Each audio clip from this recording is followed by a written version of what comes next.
First things first, let's address the elephant in the room. I started out here, and after making just one video since coming back to YouTube, I'm now here. Thank you guys for your support, like, seriously. As my way of saying thank you, I put together a little something for my OGs over on my website if you want to check it out. Anywho, yesterday I thought to myself, what would I do if I wanted to give myself brain rot as quickly as possible? I thought about maybe watching those bootleg pop the balloon style videos, but my tolerance has adapted, so now it doesn't work anymore. I also thought about listening to a conservative male podcast, but I didn't want to enter a coma, and so I downloaded Twitter. Realizing that was too extreme, I opted to do the next best thing and doom scroll on TikTok instead. Now, I'm never really on TikTok, so the algorithm doesn't have personalized content for me yet, meaning my feed was totally random. And one of the videos the app decided to show me was this. If you're seeing this video right now, it's not random. TikTok put me in front of you right now for a reason. No, you're not shadow banned, okay? You're just not engaging like a real human. But let's fix that, okay? Next time you see a video like this one, I need you to watch the whole video, click that share button, click copy link, then I need you to save it, leave a comment of at least 5 words. Start using the features that TikTok offers, like the grid feature, okay? Get niche down. Act like a real person on the app. Stop scrolling just for fun and start scrolling with intention. My blind curiosity autopiloted me straight to the comments, and what I witnessed was strange. Countless comments of people begging for follows in exchange for follow back, and I thought, alright, doesn't make any sense, but whatever. But then I kept scrolling, and scrolling, and scrolling, but no matter how far I went, it just never ended. I thought, well, okay, maybe it's just this video. I was very wrong. There were a bunch of videos like the one I just saw, with the exact same comments. Something felt off. It kind of felt like deja vu, but something felt off. Like it was deja vu. Now, I'm used to people chasing online popularity. But this is new to me. At first I was just gonna be like, okay, whatever, who cares? But then I realized this whole thing is just a symptom of a much bigger issue that needs to be addressed. So I canceled my daughter's birthday party to make this important video. I'm gonna break down this trend and discuss why it goes a little deeper than you might think. While I do that, I add a little activity that you, the viewer, can participate in throughout the video. Here's how it goes. I'm gonna ask you a few questions, and then I'm gonna put some answer choices on the screen for you to pick from. Depending on how you answer each question determines how many followers you get, figuratively. And if you finish answering the question before the timer runs out, then simply click on the chapters in the description to skip ahead. Simple enough? Then, let's do it. Oh, and there's no right or wrong answer, so just make sure to answer honestly. Question 1. Do you often look to other people's opinions about something, like a restaurant, game, or movie, before deciding to try it out yourself?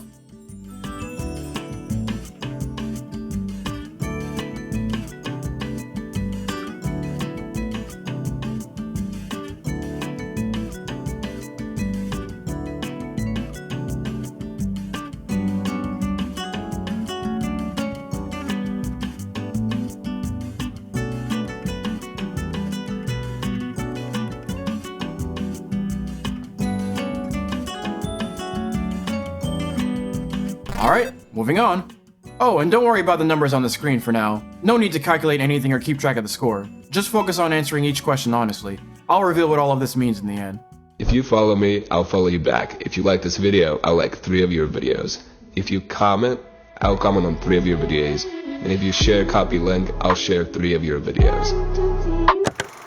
You typically find this trend on TikTok and Instagram. Not sure if it's a big thing on Twitter or not, because just like the dark entity in the corner of my room, I refuse to go near it. And most of the people asking for follows are just ordinary people, with a small handful of small business owners and new content creators just trying to get social proof to attract UGC prospects. My thing is though, once they finally got all these followers, what the heck do they do afterwards? Do they just look at their account and be like, yeah, I'm popular now, and then celebrate by going to Six Flags or something? Even knowing they use a cheat system? Cause sometimes I wonder, is it ever really that serious? Well, to them, the answer is yes. In fact, it's so serious that some of them have created dedicated groups for this on Instagram. According to this blogger who's been in some of these groups herself, they even have rules for this. One of them is not talking about the event, and the other is not joining other events. And they take it so seriously that you can get banned for life for breaking these rules. I promise you, it is never that serious.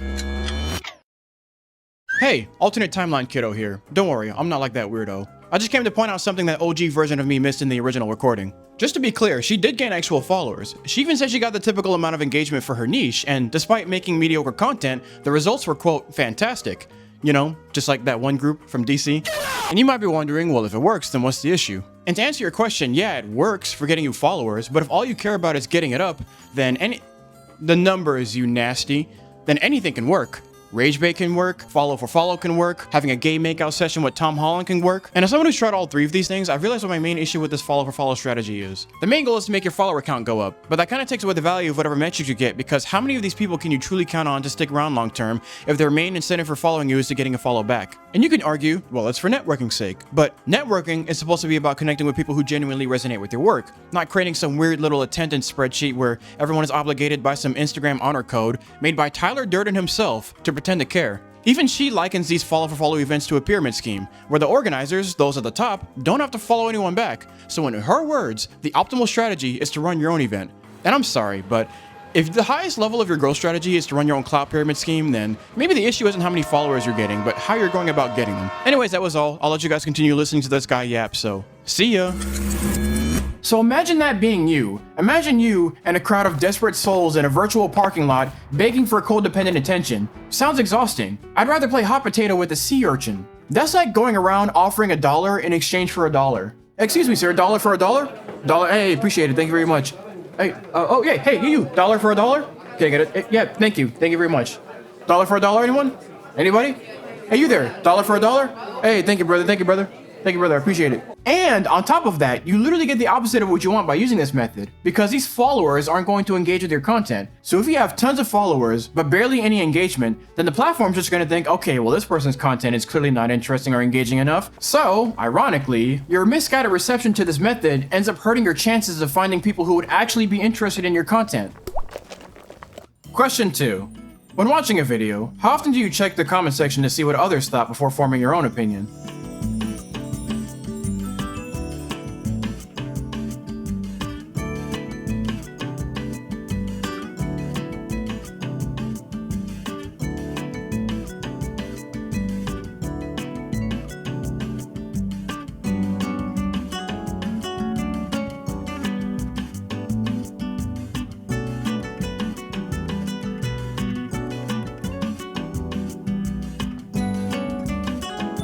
Alright, moving on. If you're watching this, TikTok has its eye on you, and that's a good thing. It means you're about to have a breakthrough. If you're watching this, TikTok has its eye on you, and that's actually a really good thing. That means you're about to have your breakthrough. Right now, the algorithm's watching to see if you're really about to pop off or if you're just gonna play it safe. Right now, the algorithm's just trying to see if you're really about to pop off or if you're gonna keep it playing safe. This is the little test before the next level. So here's how you pass it so you could get the push you've been waiting for. This is that last little test before the next level, okay? So here's how to pass it so you can get that push that you've been waiting for. Before you touch anything, finish this video all the way through. Then you're gonna hit the share button and you're gonna send this to someone else that's really trying to grow. When you comment, make it real, not facts or I needed this. No, say something that actually adds on to the conversation. That's what tell TikTok you're locked in, not just watching, but building. And that is exactly how I grew my account. Not overnight, just by showing the app that I'm serious. Once you move with the algorithm, it moves with you. So if you've been feeling like something big is coming, this is it. The first thing that came to mind was, what could compel these people to go so far just for a high follower count? I decided to ask my therapist this to get her input on it, and she said I was still banned from the office, so I thought about it myself, and the more I pondered, the more the answer became clear. Social proof. Social proof is a very, very powerful thing. So for those who don't know, social proof is basically when people look to the actions of others to determine how to behave. So let's say, for example, you wanted to buy some product online and you weren't sure if the product was any good or if the site was legit, but then you see like 5,000 5-star reviews and you're like, okay, well, this product must be good then. And just like that, your decision has been made for you. Or let's say you're an employer and you're looking to hire somebody and your assistant, who you really trust, says they have someone or know someone that's really qualified for the job. And you're like, okay, if my assistant trusts them enough to refer them, then I can give them a chance. That's social proof. Social media is the #1 avenue for social proof. It helps us determine what is worth paying attention to, whether that be things, events, people. Within seconds, the collective eye of the internet judges these aspects by asking, does this matter, and how long does this matter for? After all, if everyone's paying attention to you, then that must mean you're important, right? The problem with social proof on social media is that it's very volatile, just like the average suburban family's Thanksgiving. So like, you're typically not given much time to be relevant or deemed important, because as soon as you become the center of attention, something else comes along to take your place within the next day. This makes people want to protect their social proof after finally getting it. But how does one go about protecting their social proof? Better yet, how does one get it in the first place? If only there was an easy way. I know! Fraud! What if I just made it seem like I was popular via artificially inflated numbers? I could use a service, but I don't want to pay any money. Wait, there are people who will follow me as long as I follow them back? That's the kind of camaraderie that brings American tears to my eye. Question 3. Imagine two YouTube channels that are identical in every way, except one has 100 subscribers and the other one has 1 million subscribers. Which one are you clicking on first?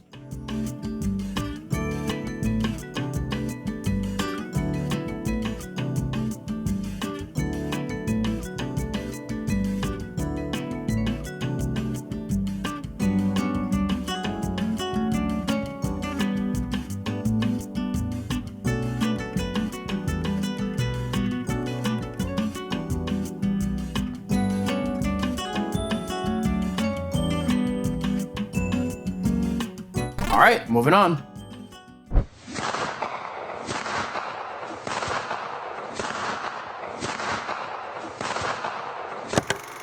Everyone's always chasing numbers because numbers present value. Oh, this many people follow me. This many people like my stuff. This many people recognize me. I feel valued now. Or, I make this much money a year.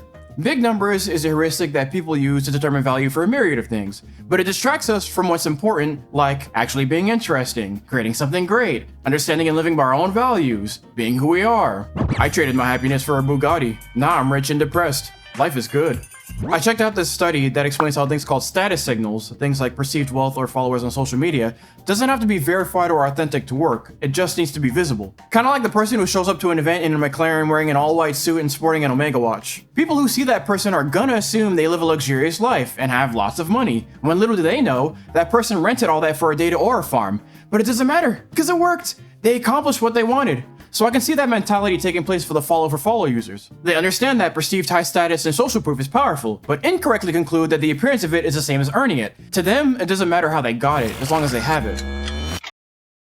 Hey, sorry, it's me again. Just to further my point, or his point, our point, I want to show you something I came across. So this post is your standard follow post, and they got a pretty good turnout on engagement. So I imagine the owner of this post would have a lot of followers, and I checked, and they do. Then I thought, wow, with all these folks following them and with all the engagement that post alone got them, they must be doing pretty good right now. So I checked their latest post and they got a whopping 4 likes. Wait, what? All of their recent content has little to no engagement, despite the decent follower count. That's literally 4,000 followers and 4 likes. And that's about... Okay, whatever, but you get what I mean. The whole follow strategy ended up being totally useless for her. And defenders might say, oh, well, she should have connected with accounts in her niche. I doubt the outcome would have been much different, because whatever connection she gets from this is purely transactional and with not much reward. Anyways, that was all I wanted to say. I'm gonna stop stealing the show. I got my own things in my own timeline to deal with, so once again, see ya.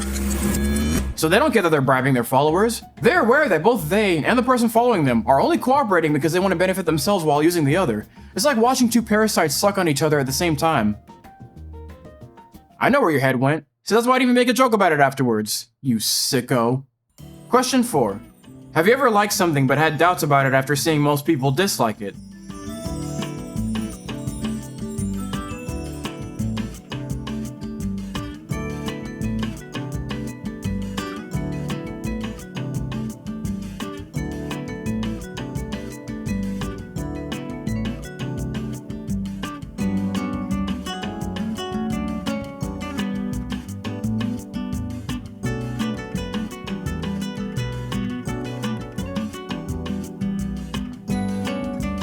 Alright, moving on. Everyone is saying that the follow-unfollow strategy on Instagram is dead, but that's only true if you're doing it the old way. The reason why I talk about follow-unfollow and why a lot of people still do that is because it is the easiest action that gets the best results.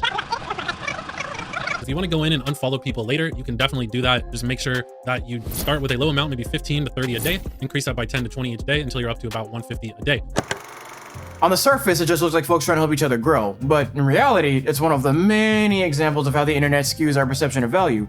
And I can understand wanting to get help in any way you can to grow your account, but the follow strategy is definitely not the way to go. Social media has made people think that in order to be somebody, you need to be the one holding everyone's attention. So what started out as an innovative way to interact with others turned into some worldwide competition where people rush to get to the top of the popularity totem pole, with many willing to hyper-glamorize their life. Focusing on status and numbers is what causes people to lose themselves, and that comes with symptoms like sweaty palms, weak knees, heavy arms. The pursuit of popularity, whether it's real or fake, is never a fun endeavor. It's just pressure and anxiety.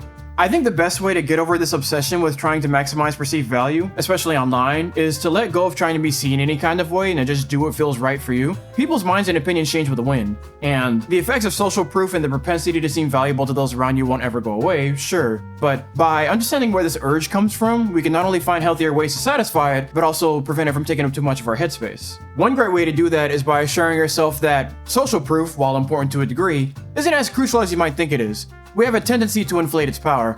Yes, it does influence how others see you, but if it ever gets to a point where it influences how you see yourself, then you need to take a step back and remember that it's not the end-all be-all. Unless you go out of your way to sabotage your social standing, which is pretty difficult to do by doing something extreme like murdering someone or saying that Olive Garden is your favorite Italian restaurant, then you're fine. At the end of the day, how you feel about yourself is more important than anything. Social status means nothing next to self-love. Final question. How much does external validation affect your self-esteem?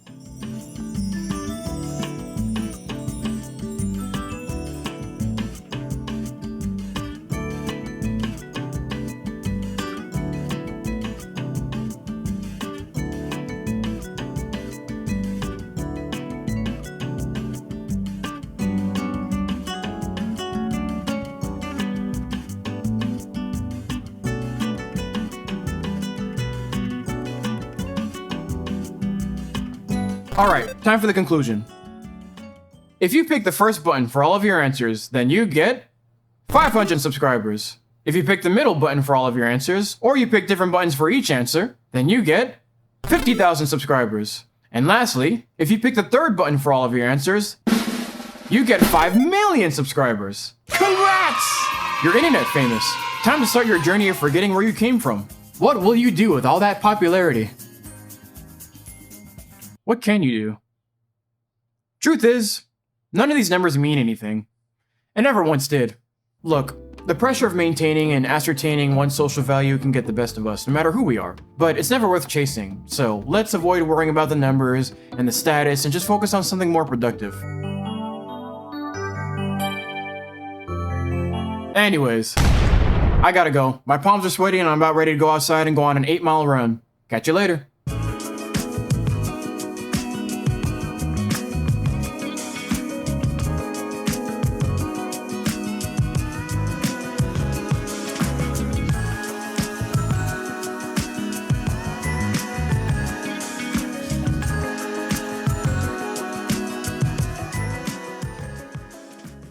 Oh, and in case I haven't mentioned this, I also